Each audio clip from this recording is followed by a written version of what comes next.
Bana Congo, bino batu bozana besoin ya kotonga bandaku na bino. BM échafaudage, ezopesa bino, planche, shell, sécurité, maximal et lenda. L'air mutamati, mutakokweya te. Yabiso, ezala ba norme européenne. Yabiso ezala ba chinois te, ya ba indien te, ya ba libanais te.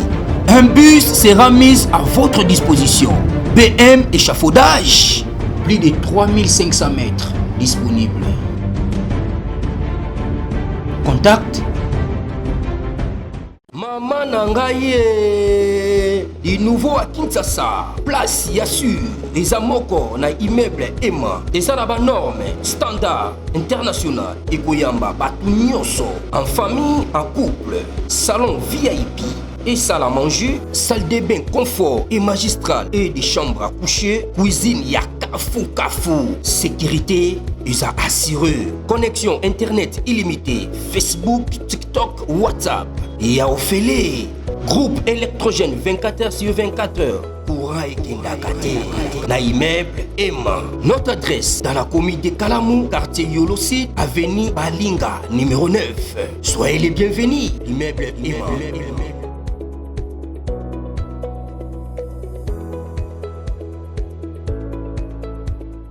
RDC, le Wall Street Journal dévoile les mensonges de Kagame.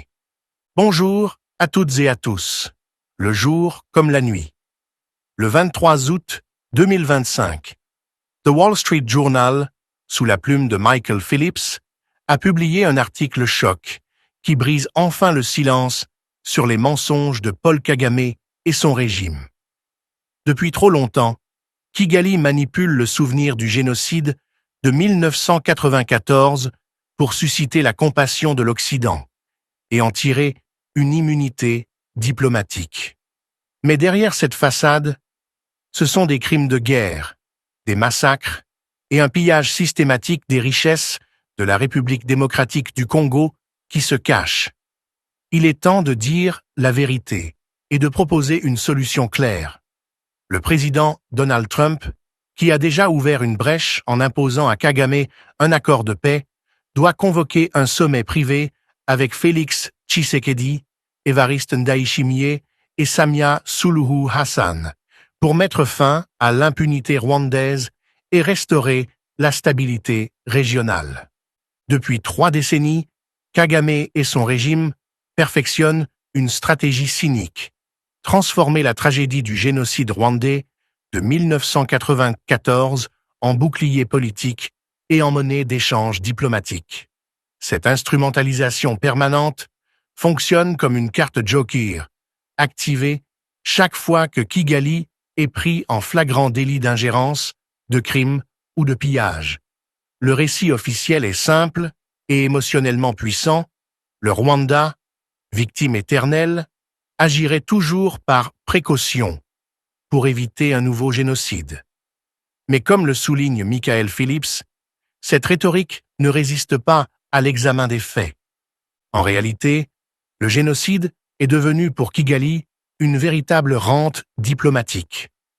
Grâce à ce souvenir tragique, Kagame a su séduire les chancelleries occidentales, se construire une image de sauveur et attirer des milliards d'aides internationales. En échange, ces crimes au Congo sont tolérés, minimisés, voire justifiés. Comme l'écrit le Wall Street Journal, le Rwanda, jadis victime, est devenu oppresseur. Cette phrase résonne comme une vérité brutale. Ce qui fut un pays meurtri est désormais un prédateur régional, impuni car protégé par le capital de sympathie acquis en 1994. Cette impunité a eu des conséquences dramatiques. Depuis plus de 20 ans, l'Est de la RDC est ravagé par des rébellions téléguidées depuis Kigali.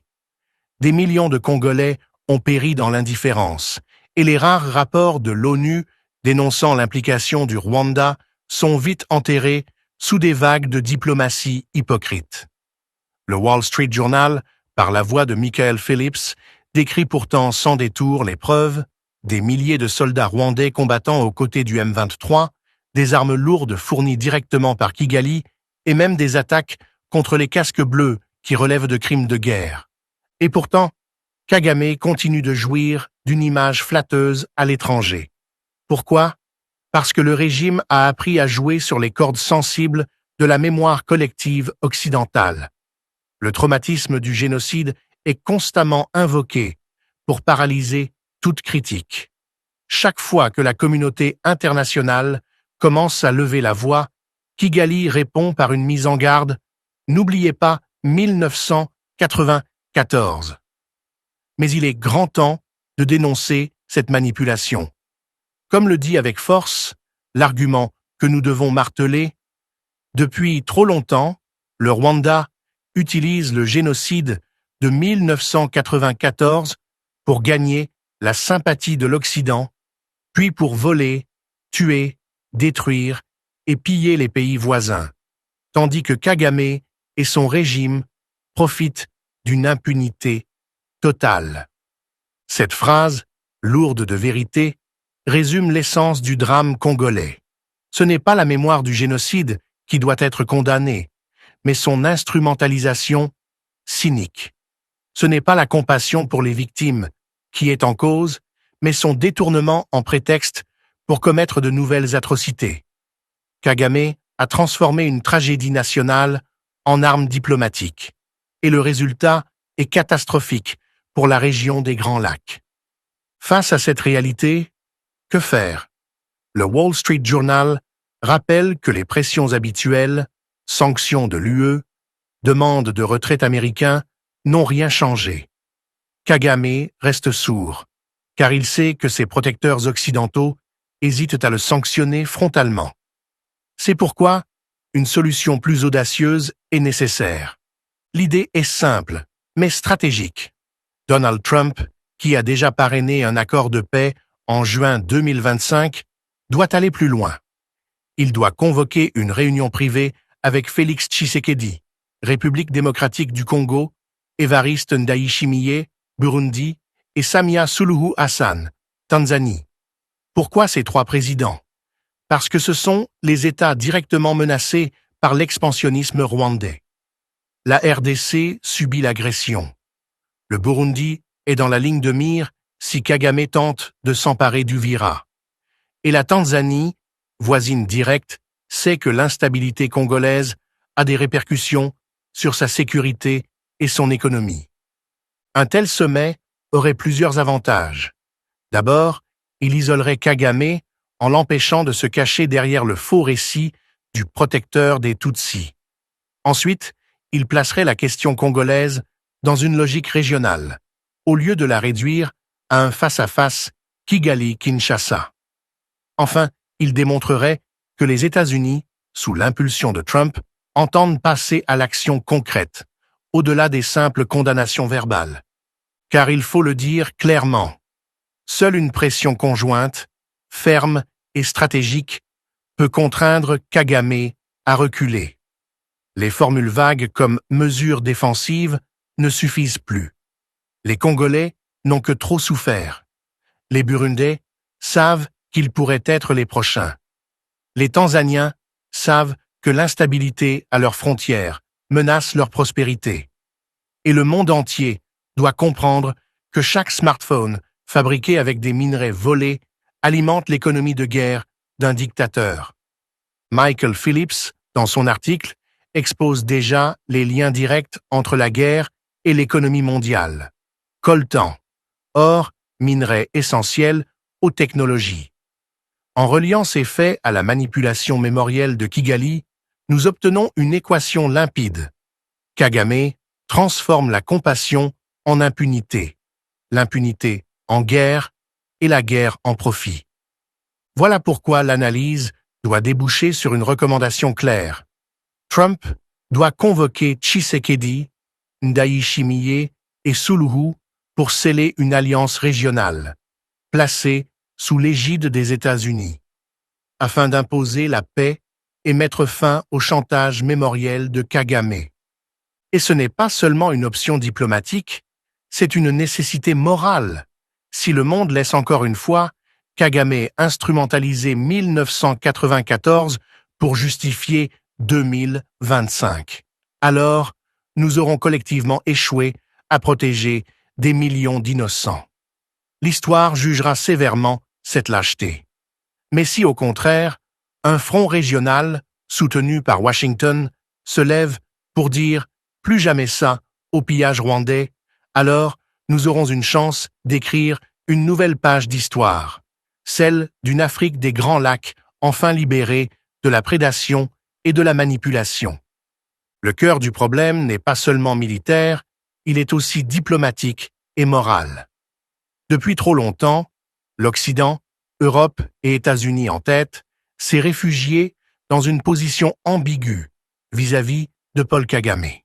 D'un côté, les rapports de l'ONU, les dénonciations des ONG comme Human Rights Watch, CARE International ou l'International Crisis Group abondent et exposent clairement les crimes commis par le Rwanda à l'est de la RDC.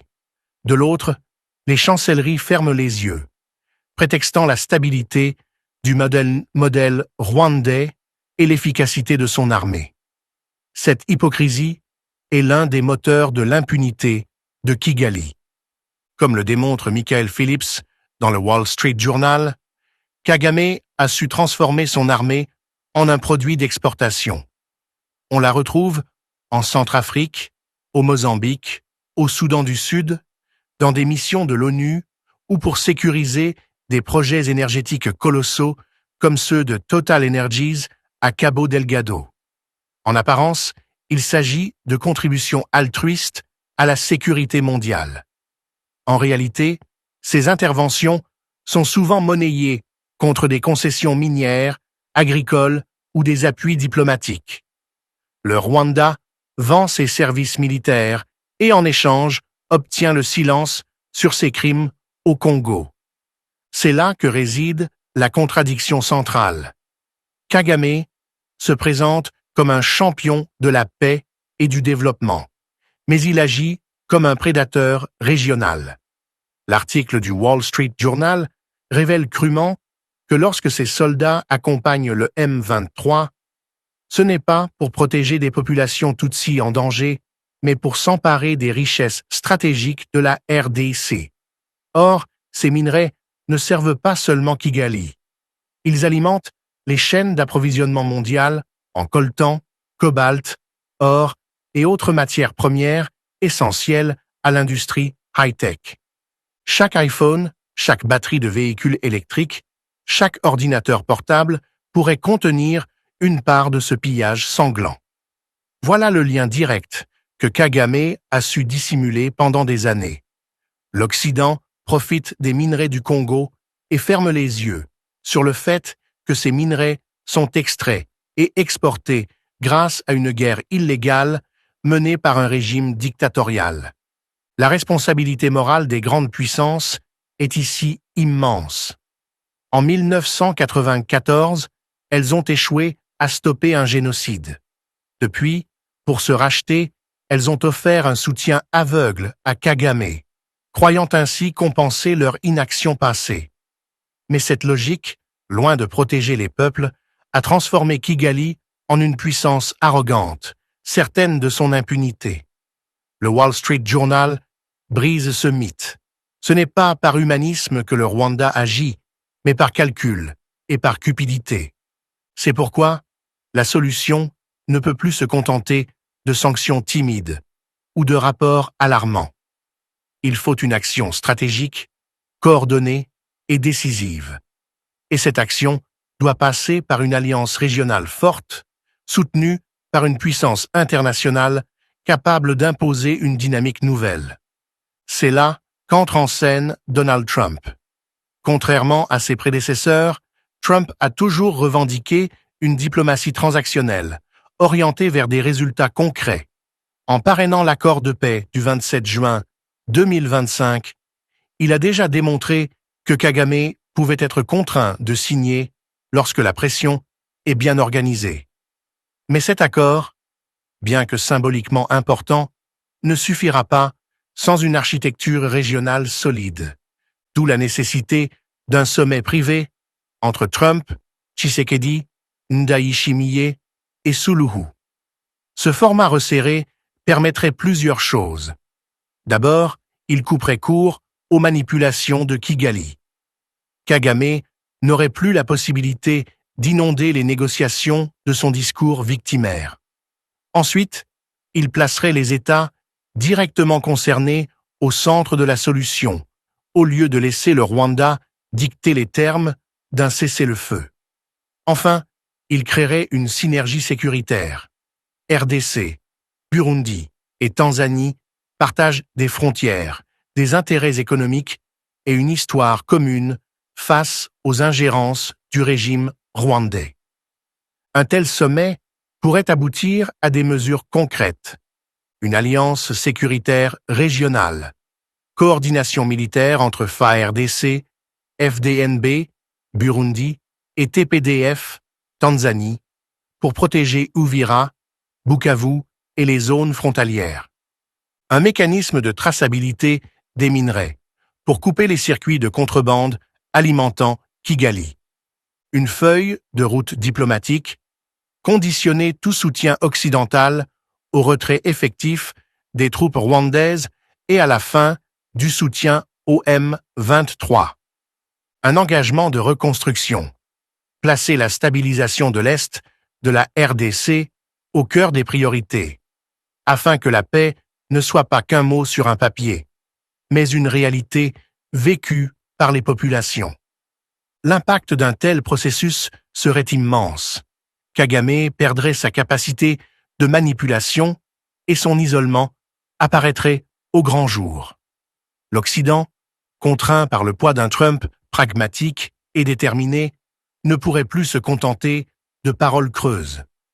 Les Congolais, les Burundais et les Tanzaniens verraient enfin leurs dirigeants s'unir pour défendre leurs intérêts, sans laisser Kigali imposer son chantage mémoriel. Mais ce sommet ne serait pas seulement une victoire diplomatique, il serait un tournant moral. Il enverrait au monde un message clair. On ne peut pas utiliser le génocide de 1994 comme un passeport pour commettre de nouveaux crimes en 2025. La mémoire doit servir la paix, pas le pillage. Au-delà du symbole, l'urgence est palpable. Le Wall Street Journal rappelle les chiffres effroyables. Plus de 67 000 femmes violées en quelques mois, des centaines de milliers de déplacés, des exécutions sommaires et des enfants enrôlés de force dans les rangs du M23. Chaque jour où Kagame bénéficie de l'impunité, de nouvelles victimes s'ajoutent à ce long cortège de souffrances. C'est pourquoi nous devons dire haut et fort que la complaisance a assez duré. L'Occident doit cesser de se laisser manipuler par la culpabilité de 1994. Les Africains doivent cesser de subir le diktat d'un régime qui n'a pour seul objectif que le pouvoir et l'argent. Et les dirigeants régionaux doivent se lever ensemble avec courage pour protéger leur peuple et mettre fin à l'illusion d'un modèle rwandais qui n'est en réalité qu'un empire de sang et de mensonges. Alors oui, la solution passe par une alliance régionale scellée sous l'impulsion d'une grande puissance. Et aujourd'hui, cette puissance s'appelle Donald Trump. Lui seul, par sa capacité à renverser les équilibres, peut créer les conditions d'un basculement historique. Tshisekedi, Ndayishimiye et Suluhu doivent saisir cette opportunité, non pas pour flatter Washington, mais pour sauver leur peuple et leur avenir. Ainsi, l'analyse du Wall Street Journal ne se limite pas à une enquête journalistique. C'est un signal d'alarme, et il appartient désormais aux dirigeants responsables de répondre à cet appel. L'histoire retiendra que pour trop longtemps, Kagame a utilisé le génocide pour gagner la sympathie de l'Occident, et qu'il en a profité pour tuer, piller et détruire. Mais l'histoire peut aussi retenir qu'en 2025, un front de vérité et de justice s'est levé pour dire « assez ». Chers auditeurs, chers frères et sœurs du Congo, du Burundi, de Tanzanie, d'Afrique et d'ailleurs, bonjour à toutes et à tous, le jour comme la nuit. Ce que nous révèle le Wall Street Journal, dans l'enquête de Michael Phillips, ce n'est pas seulement un reportage, c'est un miroir tendu au monde entier. Dans ce miroir, nous voyons deux visages. Le premier, celui que Kagame et son régime aiment montrer, celui d'un Rwanda modèle, propre, discipliné, en paix apparente. Le second, celui que la réalité reflète, un régime prédateur qui utilise le souvenir du génocide de 1994 pour voler, détruire, tuer et piller ses voisins en toute impunité. Depuis trop longtemps, ce double jeu a fonctionné. Depuis trop longtemps, les grandes puissances se sont laissées berner par un récit victimaire qui ne sert plus la mémoire des victimes, mais les ambitions d'un dictateur. Et pendant ce temps, le sang coule à l'est de la RDC, les femmes et les enfants paient le prix de cette hypocrisie internationale, et les richesses du Congo alimentent une économie de guerre. Mais l'heure n'est plus à l'indignation silencieuse. L'heure est venue de l'action. Il faut dire clairement que Kagame n'est pas intouchable. Il n'est pas au-dessus des lois internationales. Il n'est pas l'héritier moral des victimes de 1994. Il est aujourd'hui le bourreau de 2025. Et tant que la communauté internationale continuera à lui accorder ce chèque en blanc, le cycle de la souffrance se poursuivra. C'est pourquoi la solution doit venir d'une alliance forte, portée par ceux qui connaissent la douleur et la menace directement. Félix Tshisekedi, président de la RDC, Évariste Ndayishimiye, président du Burundi, Samia Suluhu Hassan, présidente de la Tanzanie. Ensemble, ils représentent un front de vérité et de dignité, un front régional capable de dire non à l'expansionnisme rwandais. Mais ce front a besoin d'un soutien politique mondial, capable de renverser la table. Ce soutien, c'est Donald Trump. Oui, Trump a ses contradictions et ses intérêts. Mais il a prouvé, lors de l'accord du 27 juin 2025 à Washington, qu'il pouvait imposer des décisions là où d'autres s'enlisent dans des palabres. Aujourd'hui, il doit aller plus loin. Il doit convoquer ce sommet privé avec Tshisekedi, Ndayishimiye et Suluhu. Non pas pour écrire un autre accord vide de sens, mais pour poser des conditions claires et non négociables. Retrait immédiat des troupes rwandaises, démantèlement du M23, fin du pillage des minerais, justice pour les victimes. Ce sommet pourrait être un tournant historique. L'Occident doit comprendre que la compassion de 1994 ne peut plus servir de caution à un dictateur en 2025.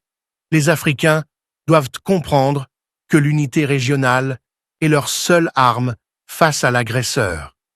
Et le monde doit comprendre que derrière chaque smartphone, chaque batterie, chaque bijou d'or, il y a peut-être la souffrance d'un Congolais, d'une Congolaise, d'un enfant de l'Est du pays.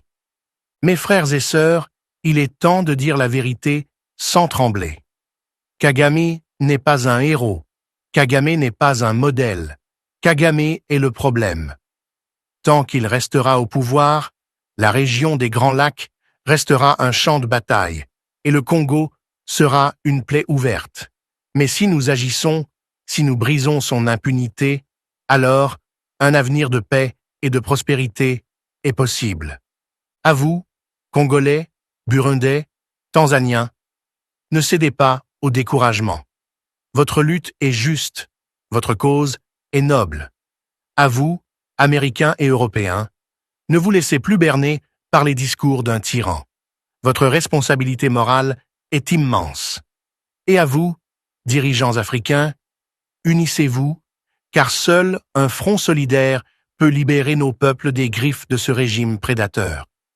Le temps des illusions est révolu. Le temps des compromis creux est fini. Voici venu le temps de la vérité et de la justice. Paul Kagame a trop longtemps utilisé la mémoire des morts de 1000, 994 pour justifier les morts de 2025. Mais l'histoire est en marche. Et bientôt, grâce au courage des peuples, grâce à la détermination des dirigeants lucides, grâce à une volonté internationale retrouvée, ce cycle de souffrance pourra prendre fin. Alors souvenez-vous de ces mots. Le Rwanda de Kagame ne sera plus jamais au-dessus de la vérité. Et souvenez-vous de cet engagement. La paix dans les Grands Lacs ne viendra pas des mensonges de Kigali, mais de l'unité des peuples et de la justice des nations.